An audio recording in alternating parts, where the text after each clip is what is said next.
countries have built railways and roads without having had to be colonized in order to do so.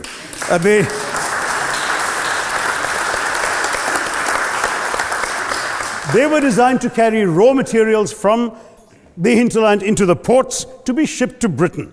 And the fact is that the Indian or Jamaican or other colonial public, their needs were incidental. Transportation, there was no attempt made to match supply to demand for mass transport, none whatsoever. Instead, in fact, the Indian railways were built with massive incentives offered by Britain to British investors, guaranteed out of Indian taxes paid by Indians, with the result that you actually had 1 mile of Indian railway costing twice what it cost to build the same mile in Canada or Australia, because there was so much money being paid in extravagant returns. Britain made all the profits, controlled the technology, supplied all the equipment, and absolutely all these benefits came as private enterprise, British private enterprise, at public risk, Indian public risk. That was the railways as an accomplishment. We're hearing about aid. I think it was again Sir Richard Ottaway who mentioned British aid to India. Well, let me just point out that British aid to India is about 0.4% of India's GDP. The government of India actually spends more on fertilizer subsidies, which might be an appropriate metaphor for that argument. If I may point out as well,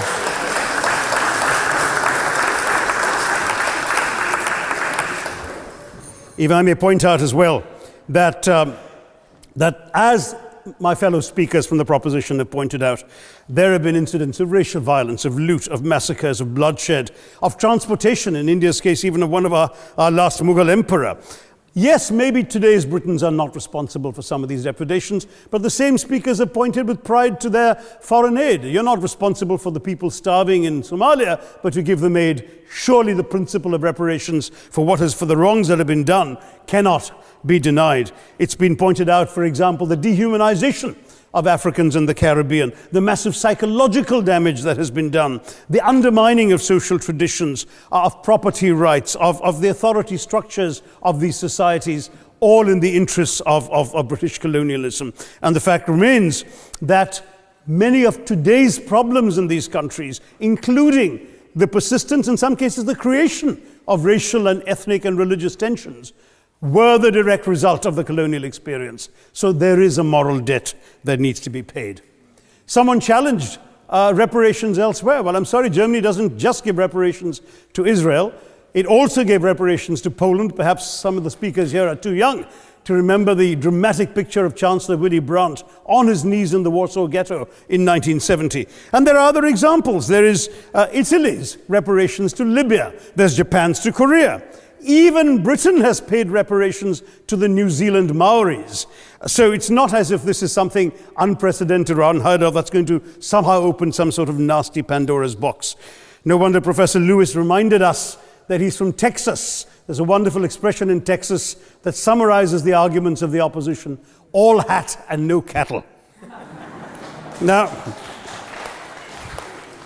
if I can just quickly look through the other notes I was scribbling while they were speaking, there was reference to democracy and rule of law. Let me say with the greatest possible respect, it's a bit rich to oppress, enslave, kill, torture, maim people for 200 years and then celebrate the fact that they're democratic at the end of it.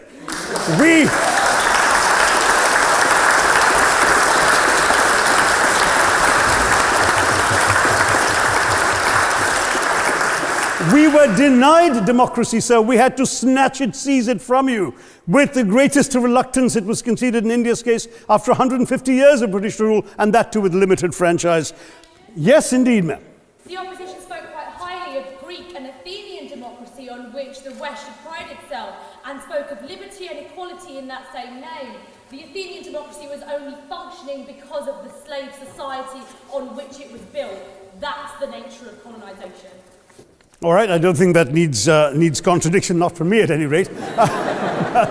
But if I may just point out, I think the argument made by a couple of the speakers, the first speaker, Mr. Lee in particular, conceded all the evil atrocities of colonialism, but essentially suggested that reparations won't really help. They won't help the right people. They'll be used as a propaganda tool.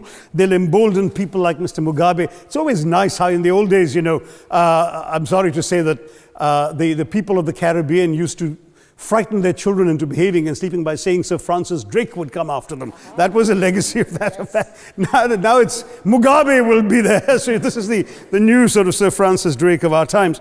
The fact is very simply, sir, that we are not talking about reparations as a tool to empower anybody. They're a tool for you to atone for the wrongs that have been done.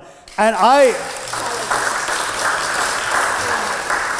am quite prepared to accept the proposition that you can't evaluate, put a monetary sum on the kinds of horrors people have suffered. Certainly no amount of money can expiate the loss of a loved one, as somebody pointed out there.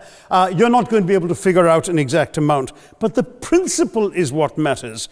The fact is that to speak blithely of sacrifices on both sides, as an analogy was used here, a burglar comes into your house, ransacks the place, stubs his toe, and you say, well, there was a sacrifice on both sides. That, I'm sorry to say, is not an acceptable argument. The truth is that we are not arguing specifically that vast sums of money need to be paid. The proposition before this House is the principle of owing reparations, not the fine points of how much is owed, to whom it should be paid. The question is there a debt? Does Britain owe reparations? As far as I'm concerned, the ability to acknowledge a wrong that has been done, to simply say sorry, will go a far, far, far longer way than some percentage of GDP in the form of aid. What is required, it seems to me, is accepting the principle that reparations are owed.